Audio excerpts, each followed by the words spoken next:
الحمد لأهله والصلاة على أهلها أما بعد. دا یو خبره دی زمونږ او ستاسو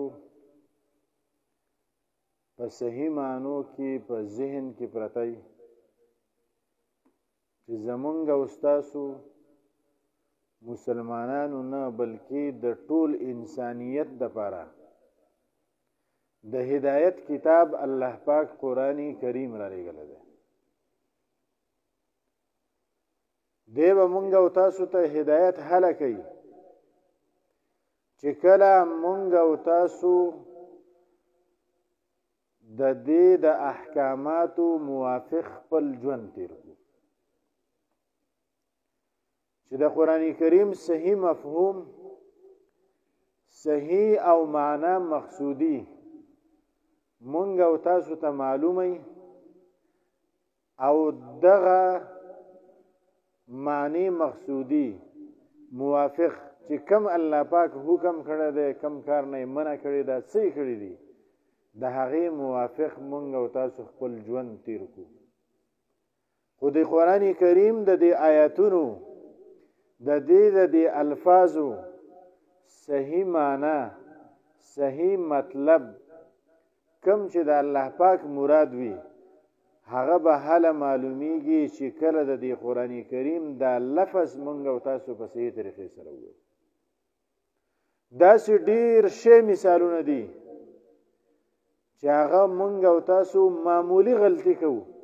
حرف یوي د هغې په ځای مونږ بل ویو، معنی بدلیږي. حرکت یو دی، د هغه حرکت په ځای مونږ بل حرکت ویو، معنی بدلیږي.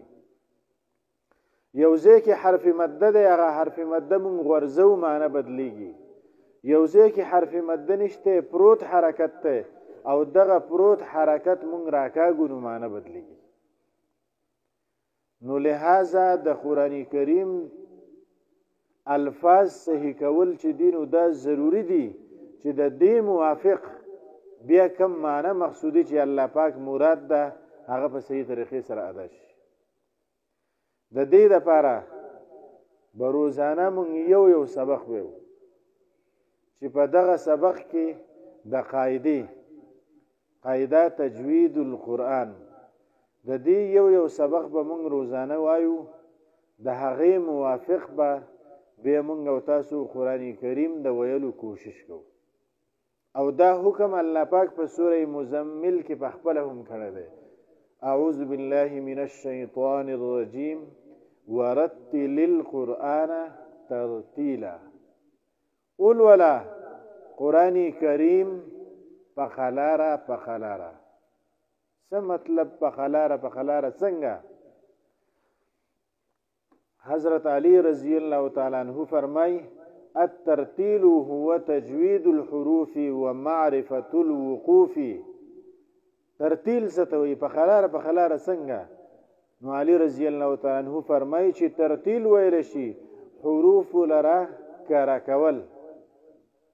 او د وقف ځایونه پیژندل، چې په کوم ځای کې او په کومې طریقې سره وقف کیږي، دا حروف به څنګه صحیح او کره ادا کیږي. که چېرته دغه شانې مونږ ادا نه کړو، دا ادا کول، دغه شانې صحیح کول قرآن کریم پکار دی، ضروري دي. که مونږ دغه شانې اونه کړو نو بل ځای کې رسول الله صلی الله علیه وسلم فرمای رب قارئ للقرآن والقرآن یلعن. چې ډېر لوستونکي د قرآن کریم داسې دي چې قرآن کریم وایي او قرآن کریم په هغوی باندې لعنت وایي. ولې پې لعنت وایي؟ ځکه یو حرف د یو ځای نه ادا کېږي، دی د بل ځای نه ادا کوي،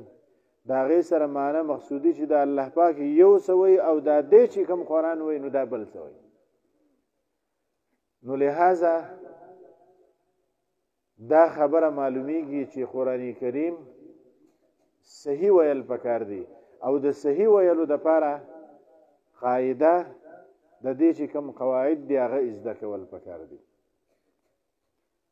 دا قاعده چې دا بنیاد دی، لکه څنګه یو سړی یو آبادی کوي او د دغه آبادی لاندې بنیاد مضبوط نه نو یو چت به پیو کې د هغې د ارتاوېدو خطرې دغه چت نه جوړیږي او نور پورته پې د سر نشي کولی او کله چې بنیاد ته مضبوط کو په دغه بنیاد باندې ډي پی سي چې ورته موږ ویو په دغه بنیاد باندې ته څومره آبادۍ پورته کوې نو دغه آبادۍ به صحیح کېږي یا د قاعدې مثال د دروازې دی مثلا یو سړی دې مدرسې ته راننوت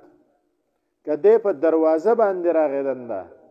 نو دنده ټول خلق به اکرام او اعزاز کوي چې دا مېلمه دی یو معزز او محترم سړی دی په دروازه باندې د انسانانو په طریقه باندې راغی خو که چېرته دا سړی په دروازه باندې نه راځي اوبه راغه چت نه راټوپ کوي یا په یو چاردیوارۍ باندې راخیږي نو کېدای شي دې غڼې څوک په خښت وولي چې سړیه دا چېرته لیونی چېرته راوړي ډاکو راوړي غل دی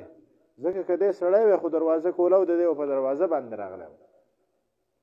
نو د قاعدې مثال د دروازې دی ته چې کله قرآن کریم ته ځې نو پکار ده چې د هغې نه مخکې تا قاعده په صحیح معنو کې ویلي په دې قاعده کې اولنی سبق چې دی نو هغه د حروف هجا متعلق دی حروف هجا دا هغه حروف دي چې قرآن کریم د دې حروفو نه جوړ دی دا د عربی حروف دي یو کم 29 حروف کله چې دا حروف تا صحیح کړه نو که نور څه نه نو دا حروف خو به ته صحیح وي د قرآن کریم حروف به ته صحیح وي خو د دې حروفو د صحیح ویلو دپاره اول نمبر مونږ له د دې هر یو حرف شکل پیژندل پکار دي د دې حروفو مثال وای داسې دی لکه ماشومانه د هر یو ماشوم ځانه جدا جدا شکل دغه شانې د هر یو حرف ځانه جدا جدا شکل دی بیا چې حرف تا کله د حرف شکل دی وپیژن نو بیا د دغه حرف نوم پیژندل پکار دی چې د دې حرف نوم څه دی د دې حرف آواز پیژندل پکار دی چې د دې حرف آواز څه دی که شکل بدلیږي را بدلیږي نو د دویم سبق کې یا غټوالی نریوالی دا په هغې کې شته بیا دغه پیژندل پکار دی خو ننني سبق کې به مونږ صرف د حروفو شکلونه وپیژنو او د هغې سره به د حروفو نومونه او اوازونه نو په دې کې په دې یو کم 10 حروفو کې اولنی حرف چې دی هغه الف دی الف الف الف دا به غلطي الف شکل څه دی بالکل دغه شای نیغ ولاړ دی دغه شاری چې کله نیغ ولاړو او رستو ټکی سره دی نه و جوړ کله چې په کلمه کې رستو ټکی سره به دی نه ګس طرف ته حرف سره به دی نه جوړ یعنی د هغې سره دی تړلی نه لیکلی کېږي نو دا به الف وي ځکه دا الف چې کله په کلمه کې راشي دی مونږه سره د لام سره اکثر ګډوډ کېږي الف او لام بیا څوکو ته الف وي څوکو ته لام وي خاص کر دا نوي کسان نو الف او لام کې به دا پرخي چې لام چې دی د مخکې ټکي سره هم یو ځای لیکلی کېږي وروستو ټکي سره هم یو ځای لیکلی کېږي او الف چې دی د مخکې ټکي سره خو یو ځای لیکلی کېږي خو وروستو ټکي سره دی یو ځای نه لیکلی کېږي او شکل یې دغه شانې نیغ وي ورپسې یو څو حروف با تا ثا نون یا دا حروف چې دي دا چې قرآن کریم کې کله لیکلی کېږي د دې د لیکلو انداز یو شان دی د لیکلو انداز یو شان دی خو ته به یې پېژنې څنګه چې دا پکې کم یو دی نو که دغه حرف ته لاندې یو ټکی و دا به بای دا به څه شي با لاندې ورته دوه ټکي وو نو دا به یای که له پاسه ورته دوه ټکي وو نو دا به تای که له پاسه ورته درې ټکي وو نو دا به ثای او که له پاسه ورته یو ټکی وو نو دا به څه شي نون د دې قسم حروفو پیژنګلو به داسې اوس د جیم دا شکل له داسې دا شکل چې کله راغی نو دې ته مونږ ګورو که دې ته منځ کې یو ټکی و نو جیم به که ټکی ورته نه و نه منځ کې نه له پاسه نه لاندې نو دا به حای او که له پاسه ورته یو ټکی و نو دا به خا دا وشو داسې شکل مونږ د کله میلاو شو داسې نو دا دال او ذال دی دال ذال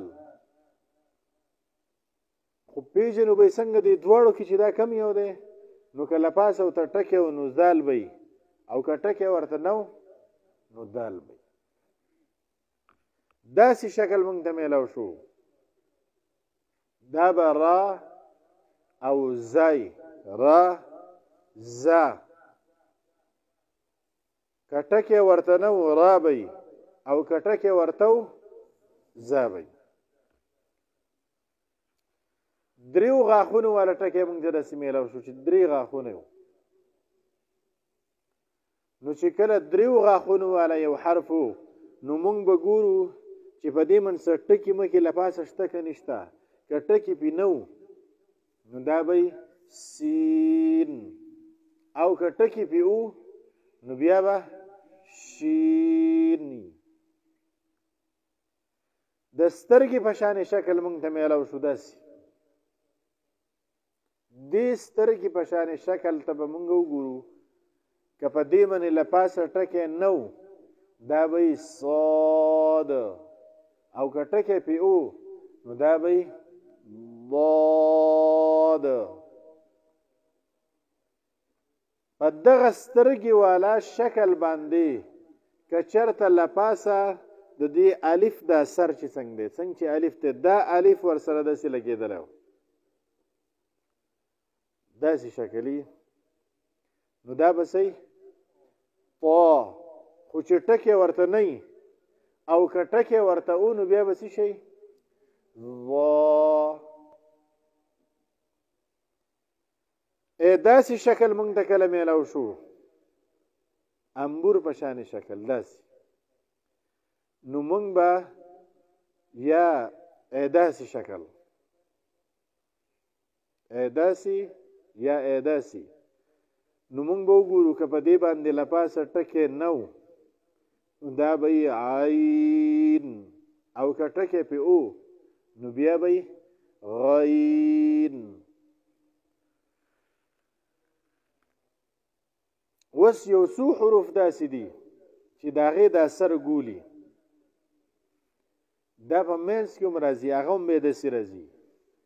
او په اول کې هم راځي نو دغه ګول سر واله چې دي دې ته مونږ وګورو دې ګول سر واله چې دي که د دې نه رستو دا د رستو حرف سره نه یو ځای کېده نو دا به واوي څه شی به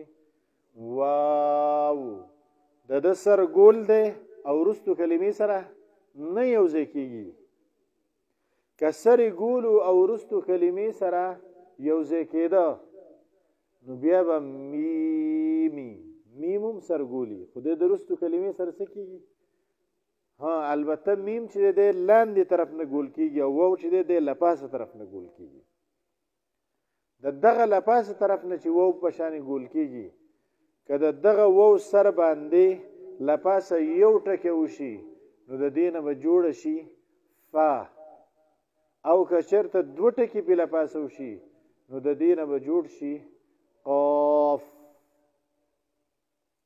کاف چې دی د ده عام کله چې په قرآن کریم کې راځي نو دغه د لام په شان شکلی کم الف او د لام شکل چې دی وروستو کلمې سره یو ځای کېږي نو لام سره زیات مشابهت شو خو په دې من لپاسه داسې لیکئ او یا په دې مینس کې وړوکې غونې کاپ په شان شکلی وړوکې کاپ په شانې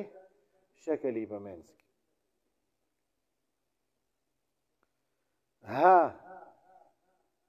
ها یو د کلمې په آخر سر کې راځي هغه خو دسی نه کومه کلمې سره چې یو لګېدلي او یو هغه دوه ښکرو دا دوه چرګۍ هی چې ورته خلق وایي هغه هم راځي مینس کې چې راځي اکثر به یې داسې راځي مینس کې قرآن کریم کې د دوه سورو والذي او په آخر کې چې راځي نو هغه یې داسې انداز سره حمزه د دې سر هم د عین د سر پشانی دا حمزه ټوله د عین د سر پشانی وي او په ټکي باندې کله وو باندې رستو به شکلونه راشي خپل او یا اوشوا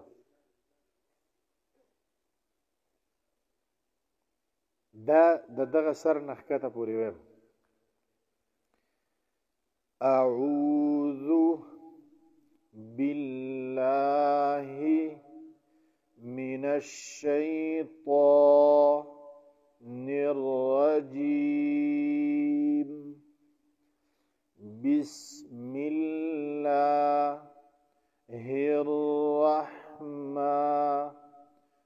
الرحيم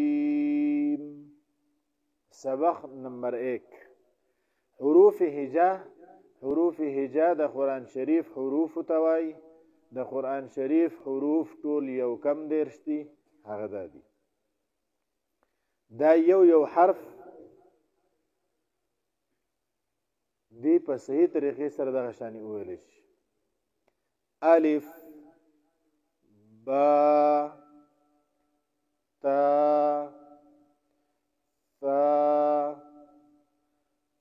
جیم وس په دې کې الف او حمزه نه علاوه په دې کم حرف کې چې پکې دوه حروفي دا به کم راښکوده کېږي او په کم کې چې پکې 3 حروفي هغه به زیات راښکوده کېږي الف او حمزه به نه راښکوده کېږي ح خ دال ذال را زا سين شين صاد ضاد طا ظا عين غين فا قاف كاف لام ميم نون واو ها همزه یا دا د یو سبق شو د قاعدې او د یوې ورځې سبق